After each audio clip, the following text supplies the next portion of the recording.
여러분, 혹시 이런 말 들어보셨습니까? 한국 주식은 원래 싸다. 주식을 하시는 분이든 안 하시는 분이든 어디선가 한 번쯤은 들어보셨을 겁니다. 한국 회사는 실적이 나와도 주가가 안 오른다. 벌긴 잘 버는데 값을 못 받는다. 그래서 붙은 이름이 있습니다. 코리아 디스카운트. 우리말로 하면 한국 할인입니다. 그런데 이 말이 이상하지 않습니까? 세일이라는 건 물건을 팔려는 쪽이 정하는 겁니다. 그런데 한국 기업은 스스로 세일을 하겠다고 한 적이 없습니다. 그런데도 세계 시장은 한국 회사의 값을 깎아서 매겨왔습니다. 수십 년 동안 그랬습니다. 오늘은 그 할인표가 왜 붙었는지, 누가 붙였는지, 그리고 지금 그게 떨어지고 있는지를 이야기해 보겠습니다. 시작은 어제 뉴욕에서 나온 한 사람의 말입니다.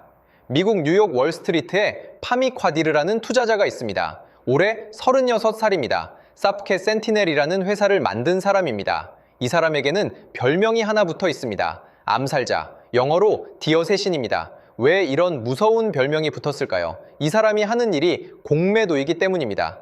공매도라는 말을 잠깐 짚고 가겠습니다.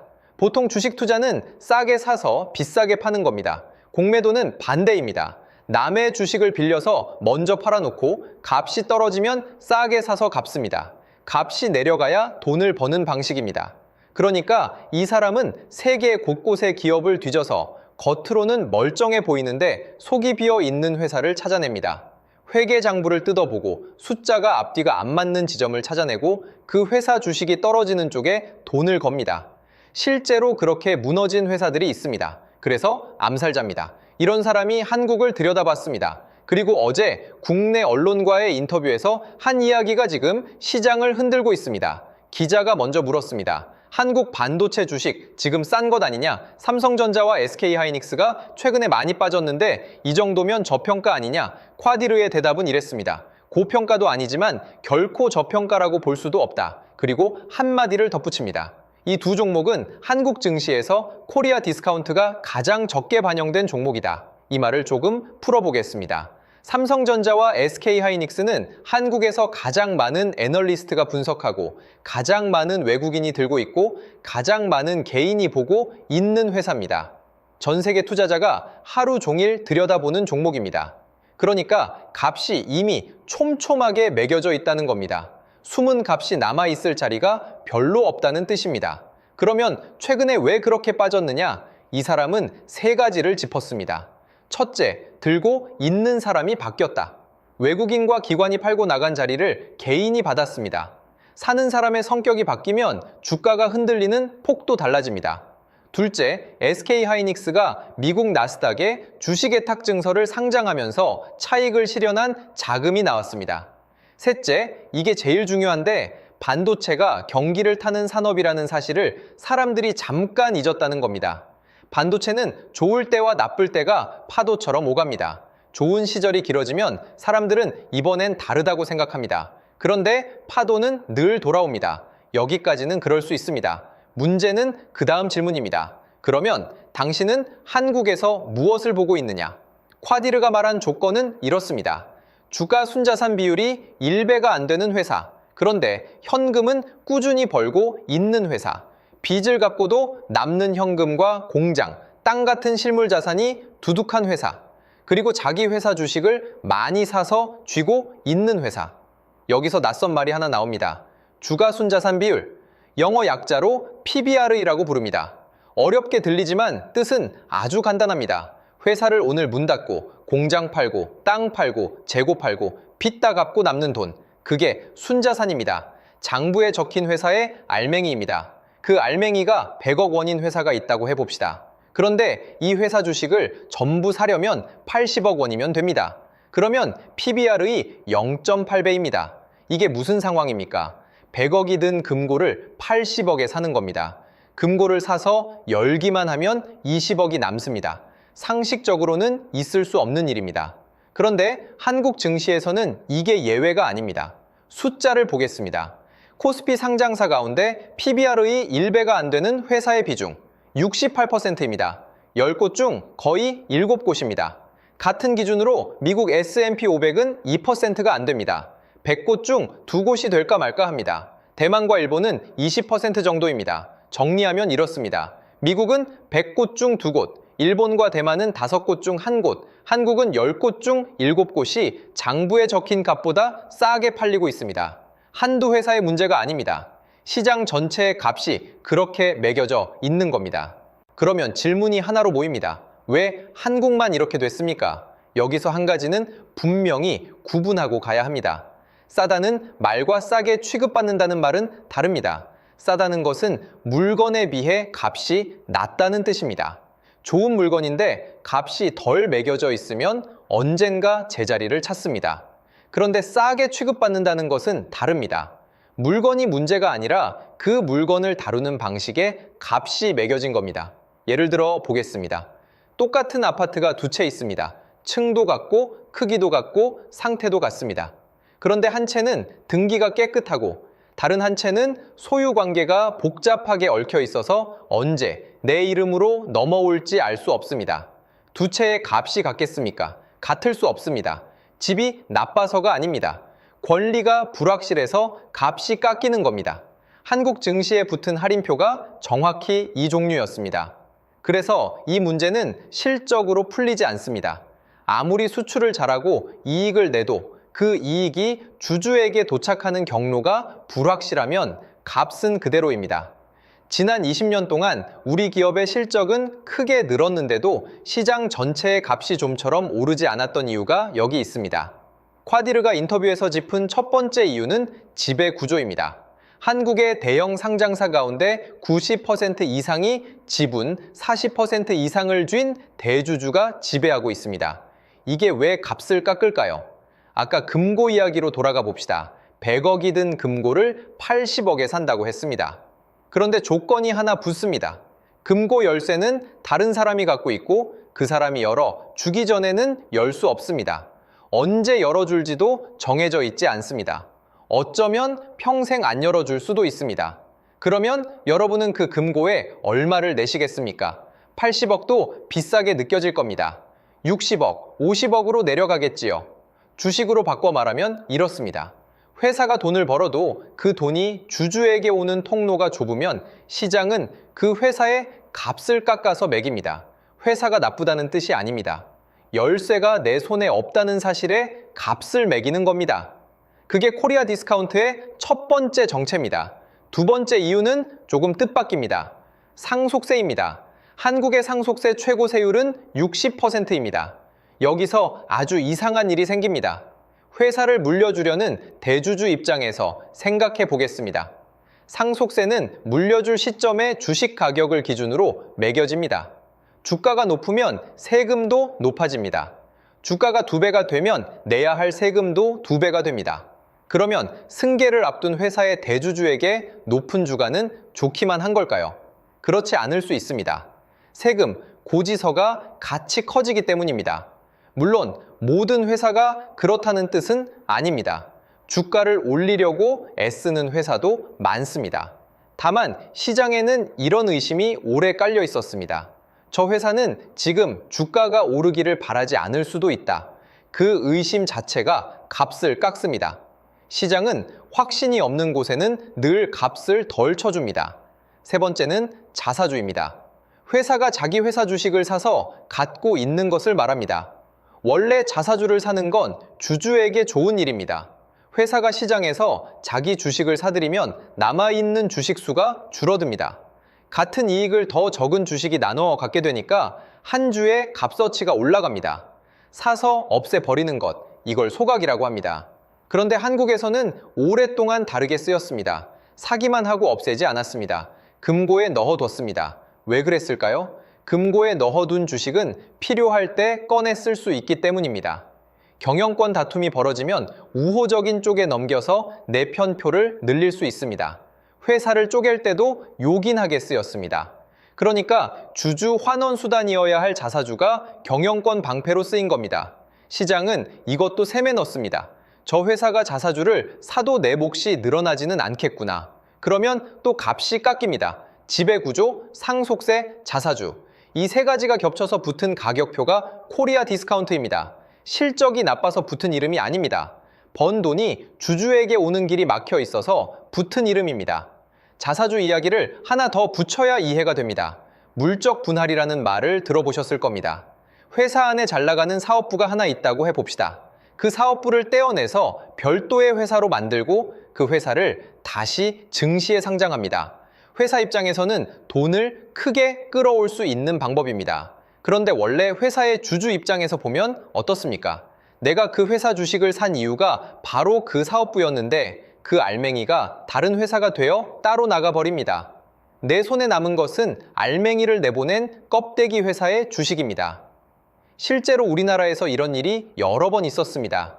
2차 전지 사업부가 떨어져 나갔고 다른 회사에서도 비슷한 일이 반복됐습니다. 그때마다 원래 회사의 주가는 눌렸습니다. 그러면 외국 투자자는 이걸 보고 무슨 생각을 할까요? 한국 회사는 사업이 잘 되면 그 부분만 떼어갈 수도 있구나. 그러면 지금 사는 이 주식이 나중에 무엇을 담고 있을지 확신할 수 없구나. 이런 경험이 쌓이면 그건 개별 회사의 문제가 아니라 시장 전체의 값이 됩니다. 같은 이익을 내는 회사라도 한국에 있다는 이유로 값을 덜 받는 상태, 이게 코리아 디스카운트가 굳어지는 과정이었습니다. 여기서 짚고 갈 나라가 있습니다. 일본입니다.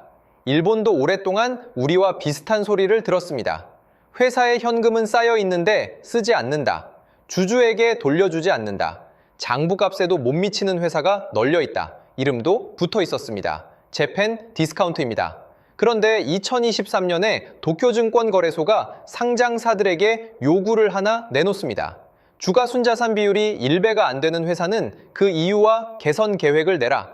강제로 벌을 주겠다는 것도 아니었고 그냥 설명하라는 요구였습니다.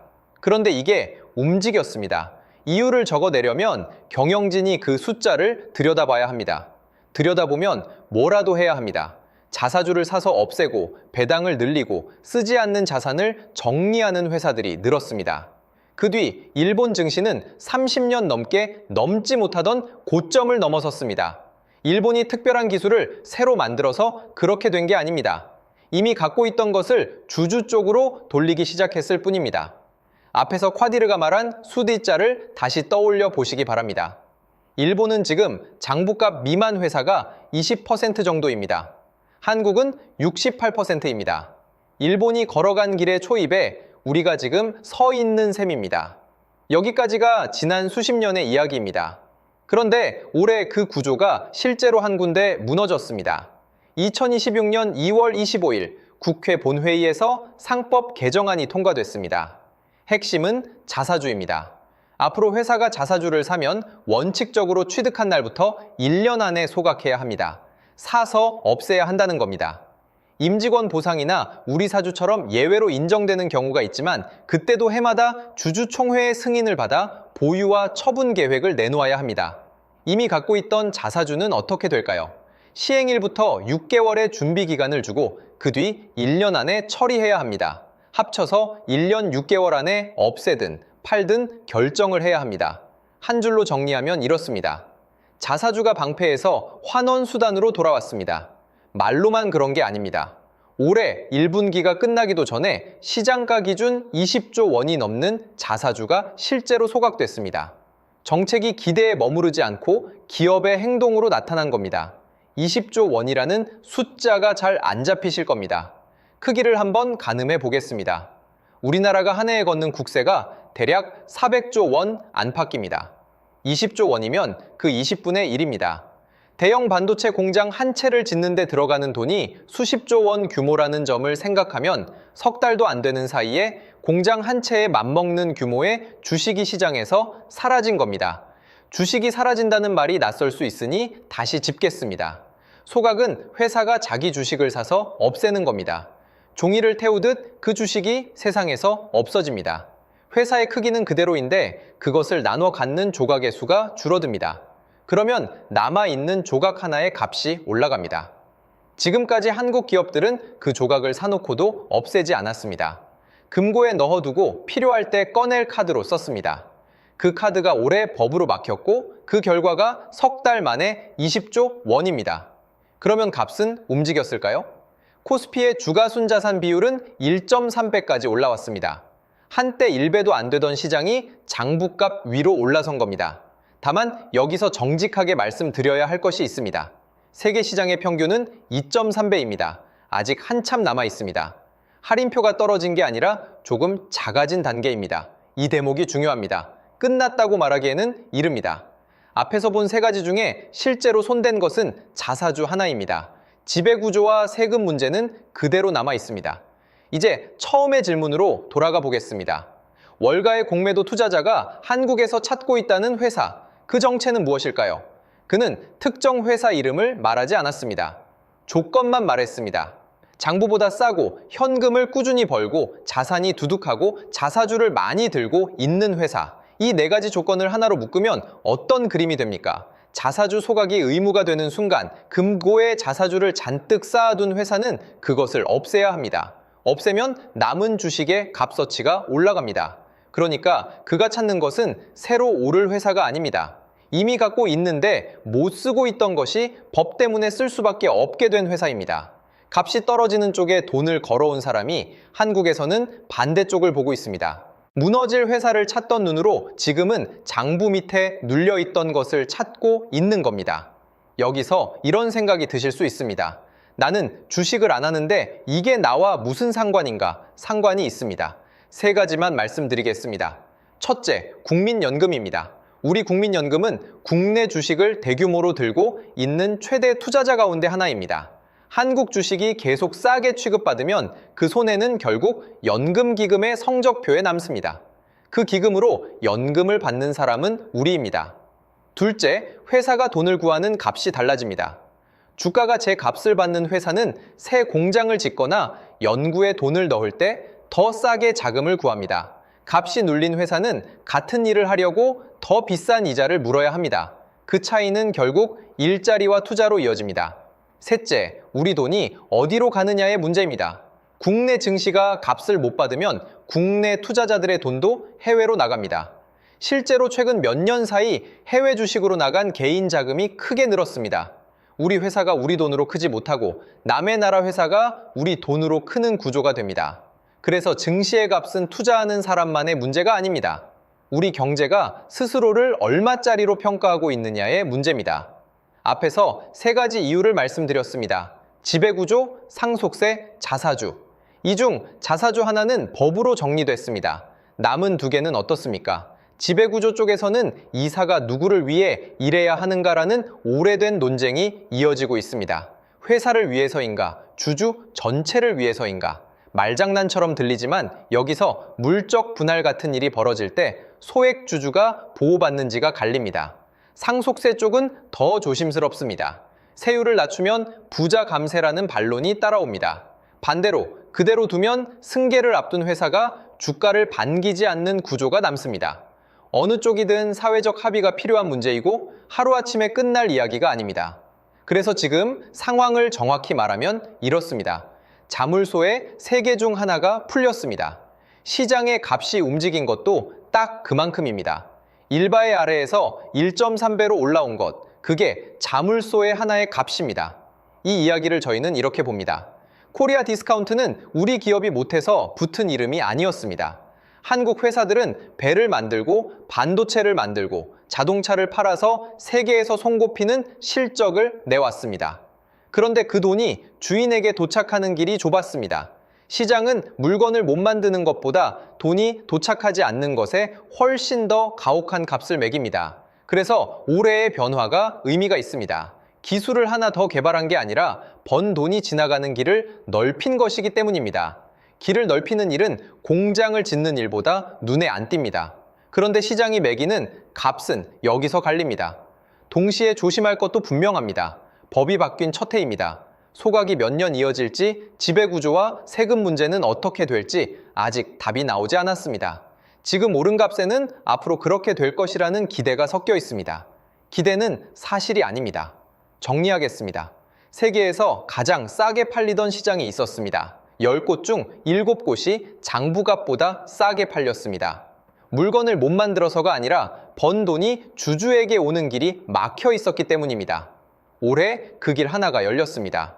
자사주를 사면 없애야 한다는 법이 생겼고 1분기도 지나기 전에 20조 원이 사라졌습니다. 장부값 밑에 있던 시장이 1.3배까지 올라왔습니다. 세계 평균 2.3배까지는 아직 멉니다. 그리고 값이 떨어지는 쪽에서 돈을 벌어온 월가의 투자자가 한국에서는 눌려있던 값이 제자리를 찾는 쪽을 보고 있습니다. 한국 주식이 싼 이유를 묻는 질문의 답은 결국 우리 안에 있었습니다. 그 답을 우리가 고치기 시작했다는 게 올해의 이야기입니다. 여기까지 보셨다면 이 변화가 내년에도 이어질지 함께 지켜봐 주시기 바랍니다. 오늘 이야기가 도움이 되셨다면 구독과 좋아요 부탁드립니다. 감사합니다.